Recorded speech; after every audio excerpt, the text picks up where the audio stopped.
Sex Education, car la saison 2 vient de sortir vendredi dernier et elle a fait un carton. En tout cas selon moi, elle est juste dingue.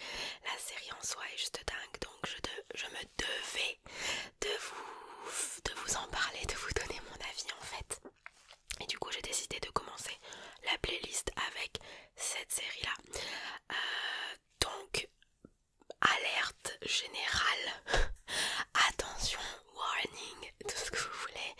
Si vous n'avez pas regardé la série, si vous n'avez pas regardé encore la saison 2 ni la saison 1, bref, si vous n'avez pas regardé la série en totalité, ne regardez pas cette vidéo car ça va être un spoiler pour vous. Je vais parler de tout ce qui se passe dans la série saison 1 et saison 2.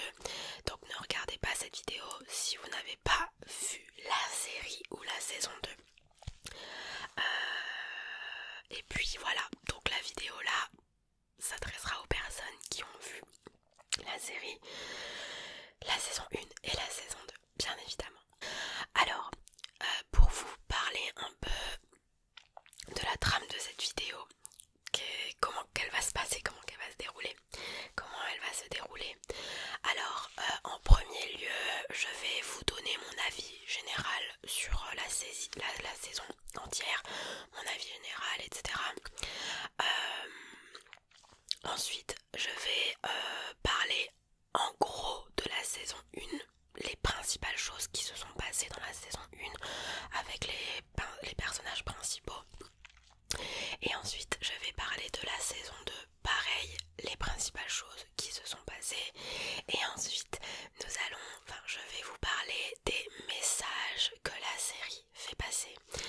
Et puis voilà, on pourra échanger dans les commentaires par rapport à tout ça. Et bien évidemment, si j'oublie certaines choses, certains points importants de la saison 1 ou de la saison 2, n'hésitez pas à me le dire dans les commentaires. J'ai pris des notes sur mon téléphone parce que c'est assez long. Donc si j'en oublie, n'hésitez pas à me le dire. Mais je pense avoir tout pris en compte. En tout cas, les gros points, je vais pas vous résumer, c'est épisode par épisode. Je vais prendre les gros points par saison.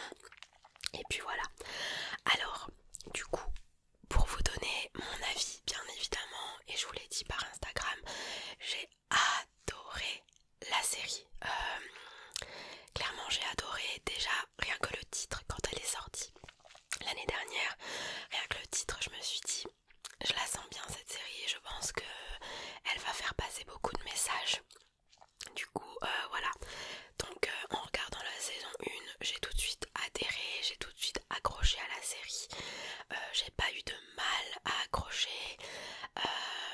J'ai tout de suite kiffé l'ambiance, le style vestimentaire des personnages dans la série. Une série très colorée, très jeune, très peps. J'ai vraiment adoré. Alors certes, il y a des jeunes à l'intérieur, mais elle ne s'adresse pas du tout qu'aux jeunes. Pas du tout, au contraire. Des personnes de 40-50 ans, plus ou moins, peu importe. Elle s'adresse vraiment à tout le monde. Je pense que au niveau de l'éducation sexuelle, toutes les générations sont concernées par cette série. Donc voilà. Je vous conseille vraiment de la regarder si ce n'est pas fait, mais je pense que vous n'êtes pas là si vous ne l'avez pas regardée. Mais voilà, cette série là, je vais vraiment la conseiller à toutes les personnes, à tout mon entourage, toutes les personnes que je connais, parce que c'est une série divertissante, etc. Certes, mais à travers ça, elle fait passer énormément de messages qui me tiennent à cœur et qui correspondent à mes valeurs et à ce que j'essaye de véhiculer au quotidien. Du coup, je la trouve, elle est juste dingue en fait. J'ai vraiment pas les mots pour cette série.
passer, je vais juste vous dire les gros points les plus importants. Alors, du coup, dans la saison 1, les personnages principaux, Otis, avec sa mère qui est sexologue, qui a un cabinet qui travaille à la maison, que j'adore beaucoup, j'adore ce personnage. Nous avons ensuite Maeve, qui est une jeune fille étudiante avec un style un peu à elle, un peu rock, avec ses cheveux roses, qui vit dans une sorte de caravane dans un endroit pour les personnes un peu en difficulté financière. Elle vit toute seule avec son frère qui lui a des problèmes de drogue. Nous avons ensuite Eric, le meilleur ami d'Otis. Nous avons ensuite Adam, qui est le fils du proviseur du lycée, le fils du proviseur du directeur, et qui lui est l'harceleur d'Eric. Donc ça fait plusieurs années qu'Eric se fait harceler à l'école par Adam. Et nous avons ensuite Jackson, le sportif du lycée, très coté, qui fait partie de la bande, voilà, des mecs un peu beaux gosses du lycée, vous connaissez le truc. Et donc voilà, je ne vais pas dire les autres personnages. Nous avons la petite bande de filles un peu aussi cotées du lycée, celles qui parlent un peu bête, etc., qui critiquent un peu. Mais voilà, pour les personnages, voilà, on va dire que c'est les personnages un peu principaux de la série. Alors, bien évidemment, nous avons Otis, donc sa mère qui est sexologue. Otis qui est quelqu'un, je ne vais pas dire de réservé, mais assez chelou. Il a un caractère un peu chelou. Il est à moitié réservé, oui et non. Par exemple, avec sa mère, il a vraiment du mal à discuter, de parler de sexe tout simplement. Sa mère essaye toujours, étant sexologue, elle essaye toujours de savoir un peu ce qui se passe dans sa vie sexuelle, etc. Mais lui a un peu de mal à discuter de ça avec sa mère, mais je pense que c'est dû à l'âge. Donc c'est l'âge qui fait qu'on a un peu de mal à se confier à ce niveau-là avec ses parents. Mais de l'autre côté, il se trouve qu'Otis donne d'excellents conseils liés au sexe et aux relations amoureuses dans son lycée. Donc c'est comme ça que ça a commencé avec Maeve.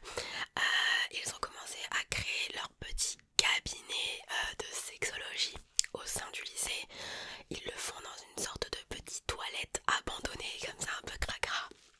Et du coup, beaucoup d'étudiants, tous les lycéens, que ce soit les plus cotés comme les moins cotés entre guillemets, viennent demander conseil à Otis pour régler leurs problèmes de sexe, mais leurs problèmes également amoureux, etc. Tout ce qui est lié au sexe et à l'amour, tout ce qui est lié à l'amour.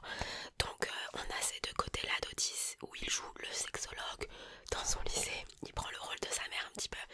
Et au contraire, à la maison, il est très renfermé sur soi et n'arrive pas à avoir de vraies conversations avec sa mère qui elle-même est sexologue. Donc au fil de la saison 1, on voit très bien qu'Otis s'attache à Maeve. Mais Maeve, elle, on pense qu'elle s'attache aussi, mais peut-être pas de la même façon qu'Otis. Elle au contraire sortira avec Jackson, le sportif du lycée, mais qui est très bien aussi. C'est pas le sportif kéké de base, c'est le sportif très intelligent, très gentil, amoureux, etc. Donc voilà, Otis s'accroche à Maeve, mais elle sort avec Jackson. On voit également, donc on sait très bien qu'Otis est vierge, n'a pas fait de première voix, n'a pas eu de première voix, mais qu'il en a très envie. Je pense que c'est dû à l'oppression qu'il y a au lycée, du fait que genre t'as pas fait de première fois, quoi, à l'âge là. Je pense que c'est dû à ça, c'est ce qu'ils nous essayent de faire passer. Et du coup Lily et Otis, Lily qui est un personnage que j'adore, elle est complètement sur une autre planète et c'est le cas de le dire, mais je l'adore. J'adore sa simplicité en fait, elle parle cash, elle dit ce qu'elle pense et c'est tout, sans filtre, et j'adore ça. Et du coup Lily et Otis essayent d'avoir une relation sexuelle ensemble, ce qui va être totalement un flop car elle aussi était vierge. vierge à ce moment-là. Et du coup c'est totalement un flop, c'est tout ce dont je me souviens. Ensuite nous avons également une histoire très importante qui s'est passée dans la saison 1. C'est l'histoire des photos de Ruby, qui est un peu la princesse du collège, celle qui fait partie un peu de la bande de filles un peu peste du collège. Donc nous avons la photo d'un nude de Ruby qui tourne dans tout le lycée. Donc ça a créé un peu polémique. Il y a eu la réunion avec le proviseur, etc., qui demandait à savoir d'où la photo, qui avait balancé la photo, etc. Elle a vraiment tourné partout. Et donc c'est également du harcèlement. Clairement ça rentre là-dedans. Ça ne veut pas dire qu'une personne envoie un nude qu'elle a envie que le nude soit vu par tout le monde. Donc c'est un fait très marquant de la saison, je trouve. Autre chose très importante à la fin de la saison 1. Alors il faut savoir qu'il n'y a que 8 épisodes, donc ça va très vite, mais à la fin de la saison 1, donc comme je vous ai dit, Adam harcèle Eric au lycée. Donc très méchant, harcèlement mental, physique, tout ce que vous voulez, voilà. Le harcèlement scolaire c'est quelque chose de très grave, on va pas en parler précisément dans cette vidéo, mais voilà, donc à travers ça ils essayaient de faire passer un message également pour le harcèlement scolaire. Du coup Adam harcelait Eric, et il se trouve que dans la salle de musique, alors je sais plus exactement la scène, Adam s'est retrouvé avec Eric, ils sont tombés, je crois que Adam voulait bousculer Eric, il me semble, corrigez-moi si c'est le cas, mais il me semble qu'Adam voulait bousculer Eric, ils sont tombés, ils se sont embrassés, et ils ont eu un rapport, donc ça a marqué la série en fait, parce qu'on savait pas du tout qu'Adam était bi ou gay, qu'il avait un penchant pour les hommes, on le savait pas du tout. On pouvait s'en douter en mode qu'est-ce qu'il a contre Eric, pourquoi il harcèle Eric à mort. Eh ben tout simplement parce qu'il avait une attirance pour lui et qu'il se le cachait. Tout simplement, du coup ils ont eu ce rapport entre deux à la fin de la saison 1, et quand j'ai vu ça je me suis dit oh, trop bien, j'ai trop hâte. Mais après ça on voit quand même que qu'Adam a toujours du mal à accepter le fait qu'il soit peut-être amoureux des hommes et surtout d'Eric. Donc on voit qu'il refoule tout ça dans sa tête en fait. On en reparlera dans la saison 2 évidemment. Et du coup nous avons également à la fin de la saison Otis qui rencontre Ola. Ola qui est une fille que j'adore dans la saison. J'adore, elle est très spontanée, c'est un personnage que j'adore. Et Ola c'est la fille de l'homme que la mère d'Otis fréquente.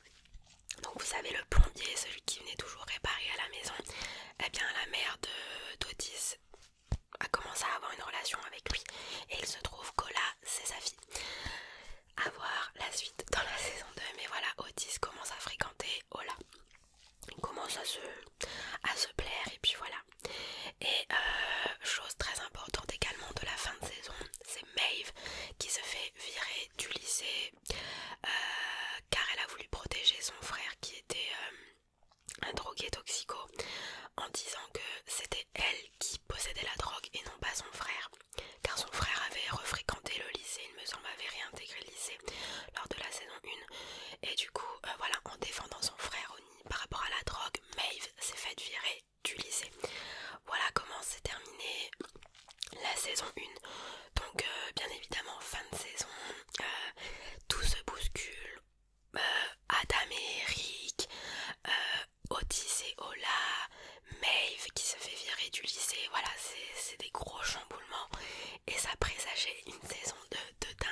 Raïm, le nouvel étudiant du lycée, l'étudiant beau gosse, stylé, à la française, le petit français.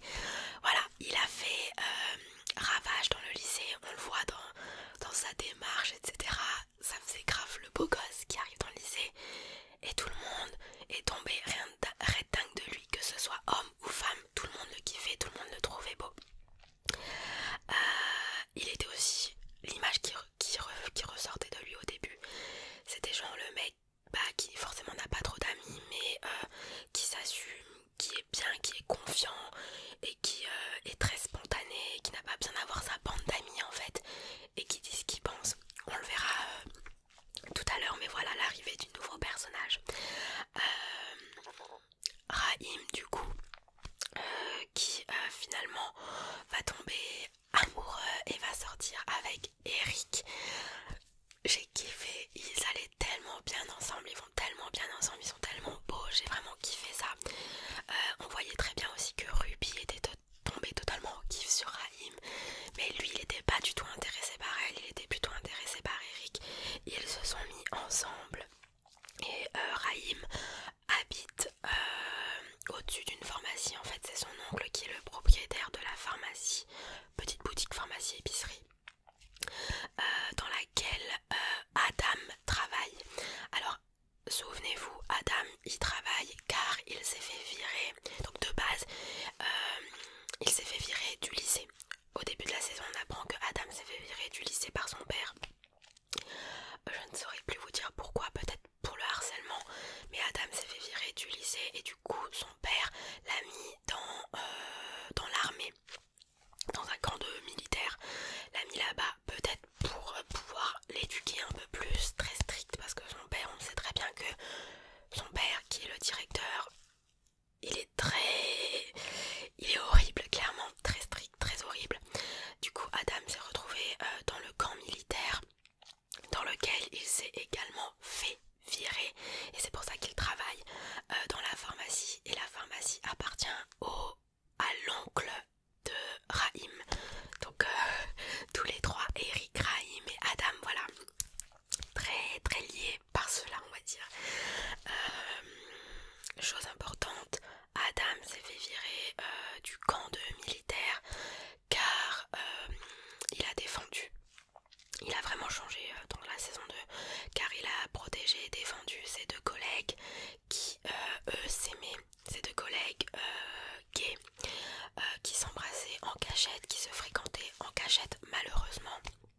Et il me semble qu'il y avait de la drogue et que du coup la drogue a été posée, donc ces deux collègues ont déposé la drogue, ont caché la drogue sous le coussin d'Adam, et donc le supérieur est venu et a vu la drogue sous le coussin, et Adam a bien dit que, a avoué entre guillemets, a fait semblant que c'était bien évidemment sa drogue alors que lui n'avait pas de drogue, ne cachait rien, c'était la drogue de ses deux collègues.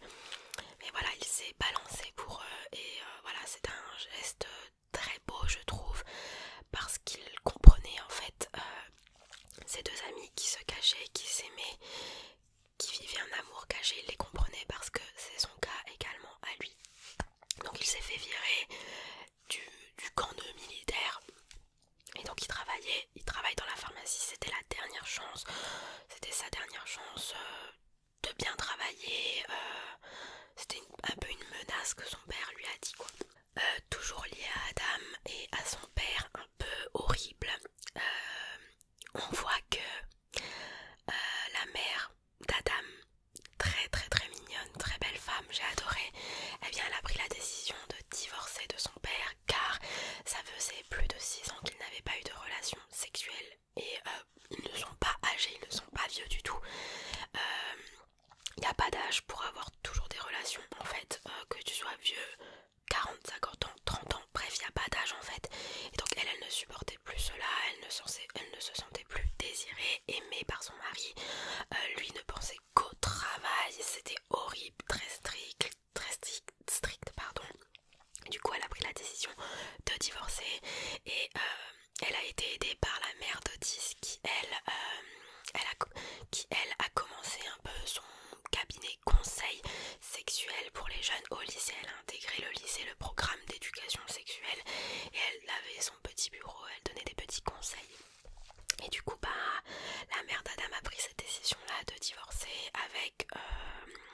Et dans la saison 2 on voit très bien que Maeve est amoureuse d'Otis. On le voit très bien, il y a un peu de jalousie entre elle et Ola. Otis ne voit pas tout au début, il est un peu bête, un peu gaga. Mais Maeve est amoureuse d'Otis et elle lui cache. Et Maeve aussi, chose très importante, a réintégré le lycée. Donc c'est comme ça qu'elle a commencé à voir un peu la relation entre Otis et Ola, être jalouse, etc. Maeve a réussi à réintégrer le lycée. Chose importante pour Maeve également qui se passe dans la saison, c'est le retour de sa mère qui est une junkie toxico qui avait des problèmes liés à la drogue. Donc sa mère est de retour avec une petite sœur, une petite fille de 3 ans. Donc la petite sœur de Maeve. Donc au début elle a un peu de mal mais elle accepte quand même de les héberger et de vivre avec elle dans la maison, dans la petite maison de Maeve. Donc très gentille, elle a du mal à accepter et à croire sa mère car elle lui mentait beaucoup au sujet de la drogue. Elle dit être clean depuis plus d'1 an il me semble, elle dit ne pas avoir touché de drogue ou quoi que ce soit. Donc Maeve a toujours un peu du mal à lui faire confiance mais elle fait quelques petits efforts et au fond on voit qu'elle est contente d'avoir retrouvé sa mère et de vivre un peu avec sa mère et de passer quelques petits moments mère-fille en tant que famille car elle vivait toute seule justement. Donc on voit qu'au fond elle est quand même très contente même si elle a toujours cette distance. Alors il y a Maeve également, on a Jackson qui dans cette saison là veut clairement nous faire passer comme message comme quoi il a une pression tellement forte avec la natation à cause de sa mère, à cause d'une de ses 2 mères, la blonde, qu'il en peut plus en fait, il sature, je pense qu'il n'aime plus sa vie, il n'aime plus la vie qu'il a, il sature, il n'en peut plus et il en vient même à se péter la main lui-même pour avoir un arrêt de quelques semaines, avoir un plâtre et pour ne pas faire de la natation. Et donc pendant ce temps-là, il s'est pété la main, donc pas possible de faire de la natation. Donc pendant ce temps-là, il se découvre d'autres passions. Il a fait la rencontre d'une nouvelle camarade, alors je n'ai plus le nom, une personne très intelligente, très scolaire, très sérieuse dans le lycée, c'est la majeure de promo il me semble, quelque chose comme ça. Et du coup ils travaillent beaucoup ensemble, ils s'ouvrent un peu l'esprit pour le côté un peu scolaire en fait. Il n'y a plus que le côté, il y a plus vraiment ce côté sportif, je me la pète, plus du tout d'ailleurs ses anciens coéquipiers se foutent un peu de lui.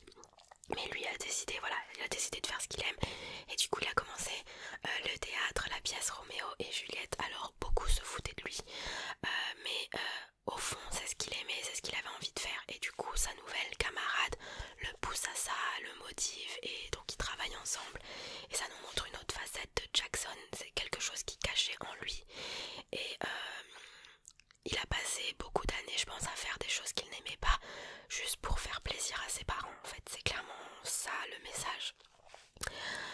Autre fait important de la saison 2, c'est Amy qui se fait agresser sexuellement dans le bus. Elle prenait le bus pour aller en cours. Alors elle a un caractère un peu spécial, c'est un personnage un peu spécial mais clairement elle m'a fait de la peine et sur le coup lorsque ça s'est passé elle s'en rendait pas forcément compte, elle a banalisé la chose, elle a fait comme si c'était normal et pas si grave que ça. Elle en a parlé à Maeve et Maeve en tant que féministe et très impliquée dans les combats là, a tout de suite décidé d'aller porter plainte pour Amy, avec Amy et voilà il y a eu toute une procédure etc. Et Maeve je pense qu'elle a ouvert les yeux à Amy en disant que c'était quelque chose de très grave qui lui arrivait, que c'était pas du tout normal et donc Amy a commencé à paniquer, à avoir des hallucinations, à voir le mec vraiment un peu partout. Donc c'est quelque chose de très très très très triste je trouve et c'est quelque chose de très important dans la saison là. On parlera de tout ça après les messages qu'ils ont fait passer mais c'est quelque chose de très important dans la saison je trouve en tout cas. Ensuite on a également pour parler un peu d'Otis à nouveau, Otis et Ola qui essaient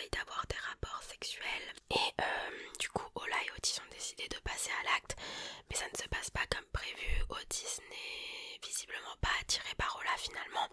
Il s'en rend compte et elle s'en rend compte également. Et aussi une scène, l'acte qui a été interrompu par le message de Maeve, un message de Maeve, et du coup Ola est devenue jalouse et a compris que Otis était toujours finalement amoureux ou du moins attiré par Maeve, parce que pendant l'acte il a sorti le téléphone. D'où tu sors ton téléphone alors que t'es avec ta meuf? Donc voilà, c'est comme ça qu'Ola a ouvert les yeux pour Otis, mais également pour elle, car elle s'est rendue compte qu'elle était attirée par Lily. Elle faisait des rêves avec elle étant donné qu'elles étaient amies. C'est Lily qui a intégré Ola étant donné que c'était la nouvelle dans le lycée également.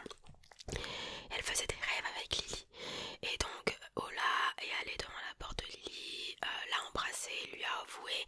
Lily était un peu réticente, mais à la fin on voit très bien qu'elle s'est également ouverte. Elle s'est rendue compte qu'elle aimait également Ola et du coup elles se sont mises en couple et c'est vraiment le couple très drôle et juste ouf en fait, et super inattendu, et j'adore en fait. Et Ola, ce qu'elle fait passer comme message, c'est bah j'aime pas un sexe, j'aime pas c'est pas que je tombe pas amoureuse d'un sexe, mais je tombe amoureuse d'une personne tout simplement. Et je trouve ça juste dingue en fait. Aussi, autre chose très ouf de la saison, c'est lorsqu'Otis de base voulait faire une petite soirée repas avec quelques personnes, mais c'est parti en cacahuète et c'est devenu une soirée boîte de nuit dans la maison d'Otis. C'était le bordel, alcool à gogo, c'était le bordel. Et donc Otis était complètement pété. Ola était là, Maeve était là avec son voisin, son nouvel ami. Donc Otis hyper jaloux, voilà, il a pété un plomb.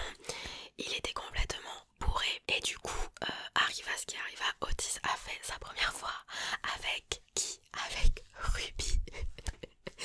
La mère d'Otis est rentrée dans la chambre et a vu que Otis était couché avec une fille et nous on voyait pas qui c'est. Et on a découvert que c'était Ruby, genre la peste du lycée, qui n'a pas d'attirance pour Otis et Otis pas d'attirance pour elle non plus. Les deux personnalités vraiment ouf. C'était juste dingue et j'ai adoré en fait. Donc Otis a fait sa première fois avec Ruby.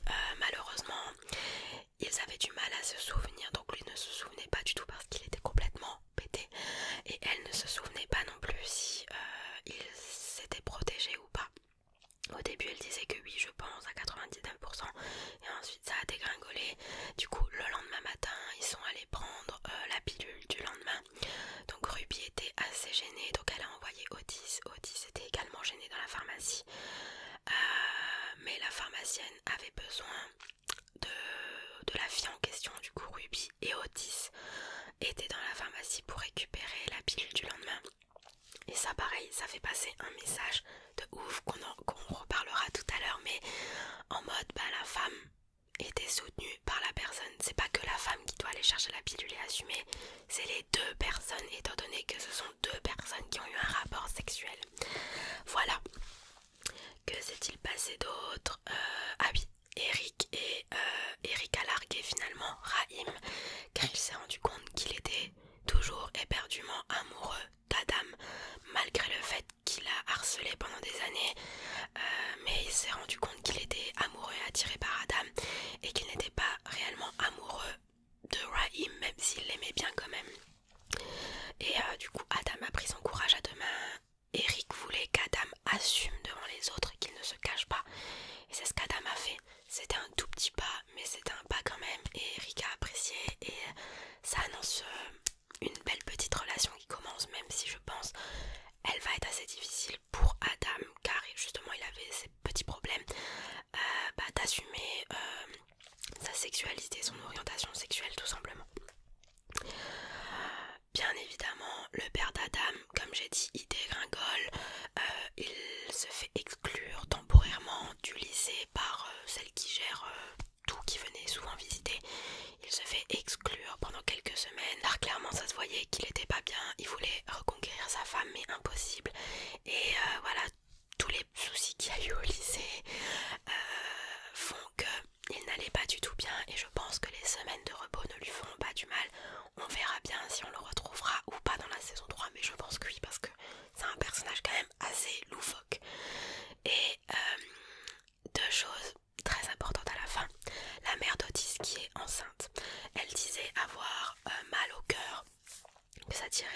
coup en fait c'était juste elle avait mal au cœur parce qu'elle était amoureuse tout simplement du mec en fait. Et elle est enceinte.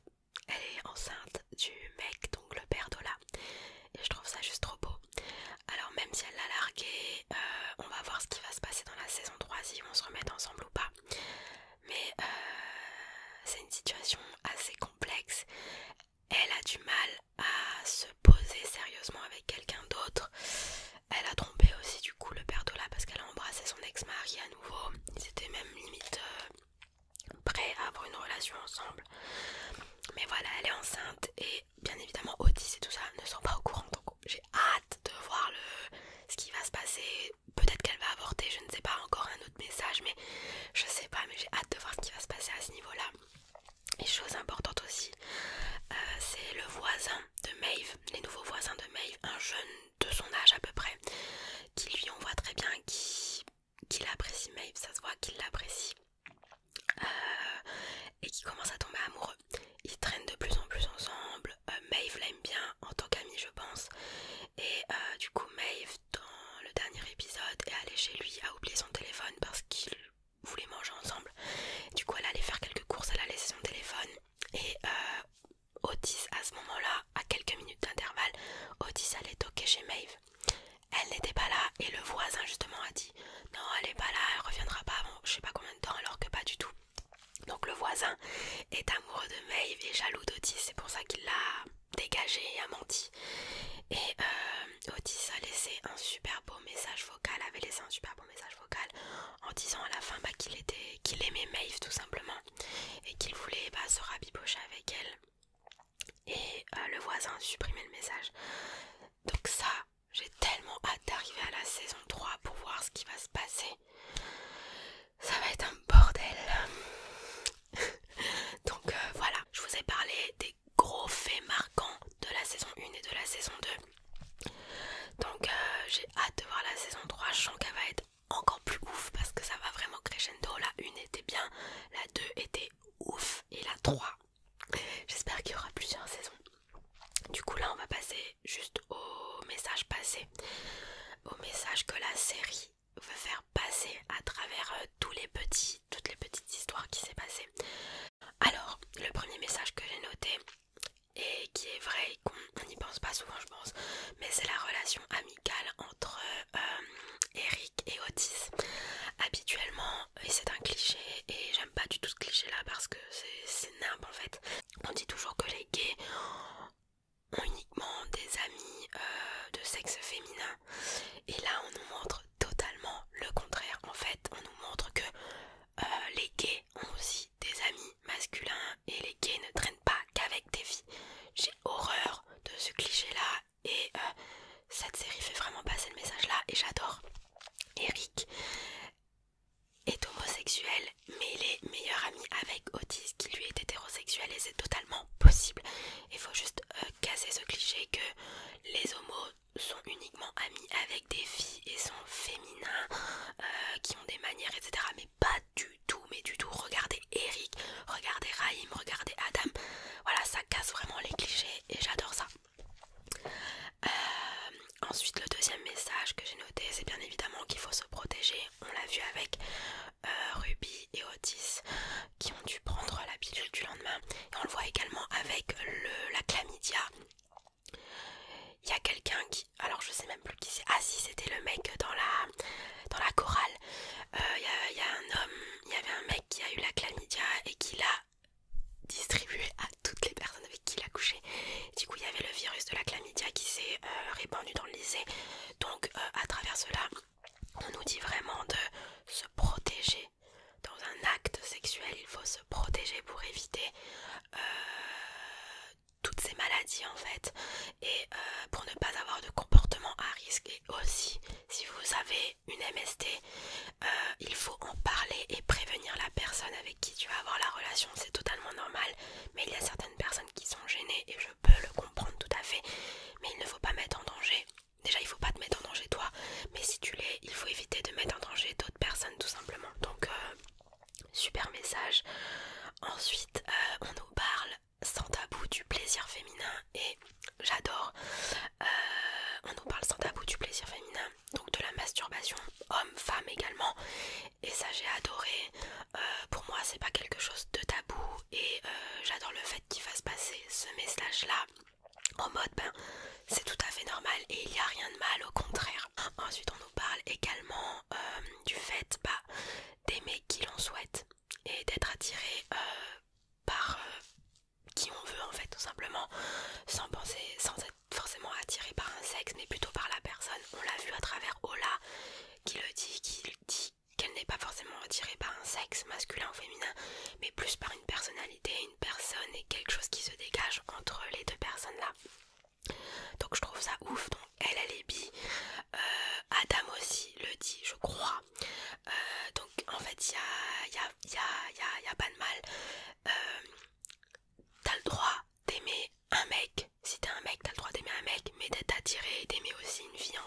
une agression sexuelle et que ça te hantera comme ça a hanté Amy, et ça l'a beaucoup perturbée, on peut le voir. Elle a craqué, au final elle a craqué, et ça fait mal, même si au début t'as l'impression, tu te dis c'est pas grave, ça me fait rien, sur le temps ça te fera du mal, donc il faut toujours en parler, aller porter plainte comme Maeve l'a fait. On parle également bien évidemment de la liberté de parler de sexe sans tabou. C'est la base de cette série, parler de sexe sans tabou, homme-femme, relation homme-homme, relation homme-femme, relation femme-femme. On parle de tout sans tabou et il n'y a pas de gêne à avoir, ce sont des choses que tout être humain font et ça fait partie de la vie et ce sont des choses importantes, donc il faut en parler. On met également en avant la situation d'handicap du nouveau voisin de Maeve, comme quoi en fait tout simplement ça peut paraître bête mais il y a toujours ce frein pour les relations des personnes en situation de handicap avec une personne qui n'est pas en situation de handicap, et là on nous fait clairement passer le message comme quoi ils commencent à se fréquenter, à se kiffer un petit peu et que on nous laisse penser qu'une future relation entre deux est possible et on nous montre que il ne faut pas juste voir la chaise roulante en fait. Ça, c'est une personne qui a le droit d'aimer et qui peut avoir également des relations sexuelles. Je dis ça aussi parce que dans le manuel, je vais vous montrer juste la photo, on nous montre une personne en chaise roulante et dessus il y a des étiquettes collées qui disent moi aussi je t'emmène au 7e ciel, donc on nous fait passer également ce message là qui je trouve est très très très important. Et ensuite on nous parle bien évidemment de l'acceptation de soi et de son corps. On le voit très bien dans la série, il y a tout type de personnes dans cette série, tout type de physique, tout type de style, couleur de cheveux, de style vestimentaire, de taille, tout ce que tu veux. Et voilà, ça montre clairement, viens comme t'es une belle personne et viens comme t'es, peu importe ton style, peu importe ta taille, peu importe ta taille de vêtements, peu importe ta couleur de peau, ta religion, ton orientation sexuelle, viens comme t'es et on peut faire qu'un en fait. Et moi c'est ce que j'ai retenu, surtout quand je vois l'affiche de la saison, c'est ce que je retiens en fait. Donc voilà les amis, je pense avoir tout dit sur cette série. La vidéo est longue mais j'ai tellement adoré. N'hésitez pas à me dire tout ce que vous pensez dans les commentaires. Si j'ai oublié des petites choses, n'hésitez pas à me le dire aussi, mais je pense avoir dit en général ce qui s'est passé. Bref, j'ai adoré cette série, c'est une de mes séries préférées. La série est bien, mais les messages qu'elle fait passer, ça me prend vraiment au cœur et j'adore ça parce que c'est ce que j'essaye de transmettre au quotidien.